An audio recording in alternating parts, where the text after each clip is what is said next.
Assalamualaikum warahmatullahi wabarakatuh. Perkenalkan, nama saya Jihan Karimah dengan NIM 231101040039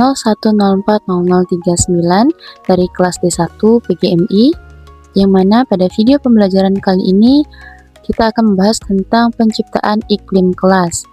Video pembelajaran ini merupakan tugas dari mata kuliah manajemen kelas yang diampu oleh Dr. Lailatul Usriyah SPD MPDI. Kita lihat pokok pembahasan pada video pembelajaran kali ini. Nah, untuk materi pembahasan yang pertama yaitu pengertian iklim kelas, yang kedua hubungan positif guru dan peserta didik, yang ketiga komunikasi efektif dalam kelas, yang keempat aturan kelas, yang kelima pemberian motivasi belajar, dan yang keenam kesimpulan. Kita masuk ke materi yang pertama yaitu pengertian iklim kelas. Pengertian iklim kelas yaitu suasana belajar yang tercipta di dalam kelas, yang dimana iklim kelas atau suasana belajar ini akan mempengaruhi kenyamanan dan juga motivasi belajar peserta didik. Nah, suasana belajar atau iklim kelas ini dibentuk melalui interaksi guru dan juga peserta didik. Bagaimana interaksi dan komunikasi antara peserta didik dengan pendidik. Kemudian, suasana belajar ini juga mendukung proses pembelajaran yang efektif. Dikarenakan suasana belajar yang kondusif, yang aman dan nyaman itu akan sangat mempengaruhi berjalannya proses pembelajaran. Kita masuk ke pembahasan yang kedua yaitu hubungan positif guru dan peserta didik. Nah, hubungan antara guru dan juga peserta didik ini akan menciptakan suasana belajar yang nyaman karena guru mengetahui apa yang menjadi hambatan apabila terjadi kesulitan belajar pada peserta didik, sehingga guru atau pendidik bisa menyesuaikan pendekatan apa yang akan dilakukan. Yang kedua, peserta didik akan merasa dihargai karena guru memberikan sebuah dukungan, memberikan arahan, dan juga memberikan kesempatan kepada peserta didik untuk merasa ada ruang, merasa diperhatikan, sehingga peserta didik merasa dirinya dihargai oleh pendidik atau gurunya. Nah, yang ketiga, mendorong partisipasi aktif. Ini juga berkaitan dengan poin yang kedua, yang dimana karena peserta didik sudah merasa dihargai, maka dia akan lebih percaya diri untuk aktif pada saat pembelajaran di kelas. Dan yang keempat, membangun kepercayaan diri di dalam kelas. Nah, pentingnya untuk memberikan pendekatan dan ruang kepada peserta didik yaitu untuk membangun kepercayaan diri peserta didik, sehingga apabila ia merasa telah dihargai, maka dia tidak lagi takut, tidak lagi merasa cemas ketika mau menyampaikan pendapat atau melakukan sebuah presentasi di kelas. Kita masuk ke materi yang ketiga yaitu komunikasi efektif dalam kelas. Nah, komunikasi yang efektif di dalam kelas ini yaitu menggunakan bahasa yang jelas dan sopan. Tentunya ada aturan yang harus ditaati, yang dimana peserta didik harus bisa belajar untuk menggunakan bahasa yang baik, bahasa yang jelas, dan bahasa yang sopan agar tidak menyakiti perasaan orang lain. Yang kedua, memberikan kesempatan bertanya, yang dimana peserta didik diberikan ruang dan kesempatan untuk bertanya agar peserta didik bisa mengasah keterampilan berpikir kritisnya. Dan yang ketiga, mendorong diskusi di dalam pembelajaran. Nah, diskusi ini bertujuan tidak hanya untuk menghargai pendapat orang lain atau kemampuan berbicara, tetapi juga belajar untuk meningkatkan kepercayaan diri peserta didik. Dan yang keempat, memberikan umpan balik kepada peserta didik.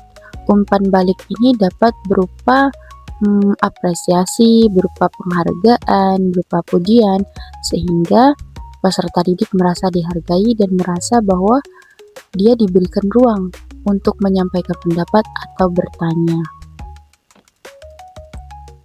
Kita masuk ke materi yang keempat yaitu aturan kelas.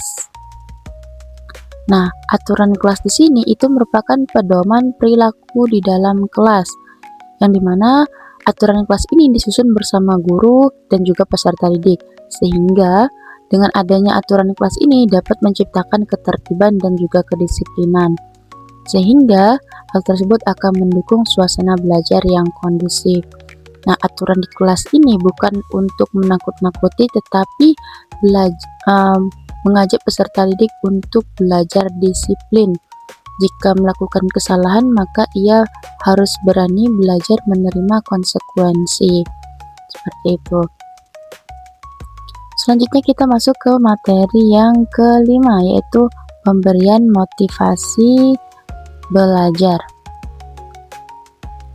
Nah, motivasi belajar di sini itu dapat memberikan apresiasi kepada peserta didik.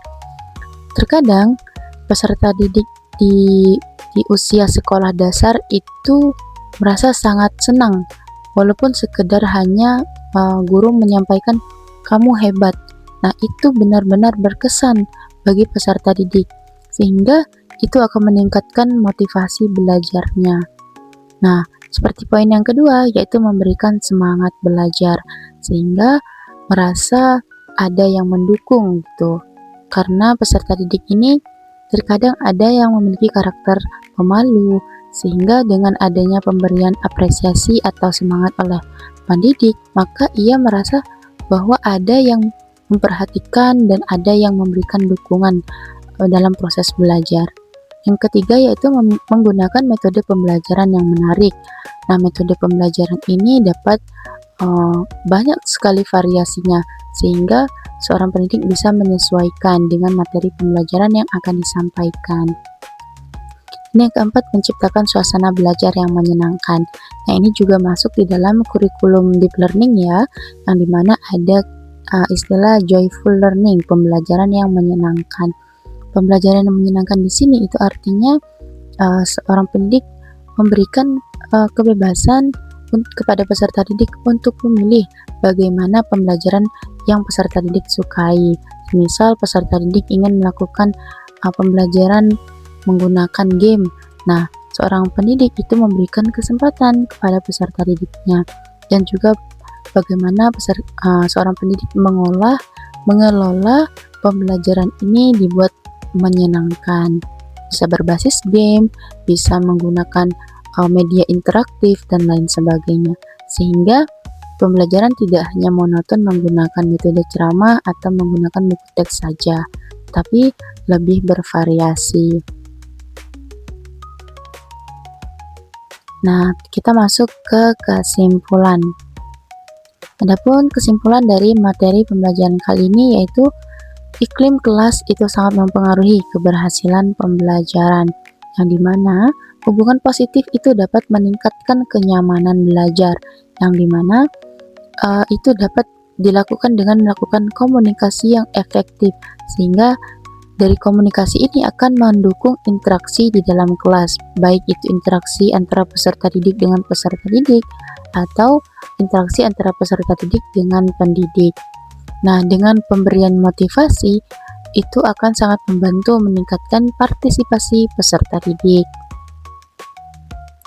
Nah, untuk pembelajaran kali ini cukup sampai di sini ya. Kita lanjutkan pada pembelajaran selanjutnya. Semoga bermanfaat. Wassalamualaikum warahmatullahi wabarakatuh.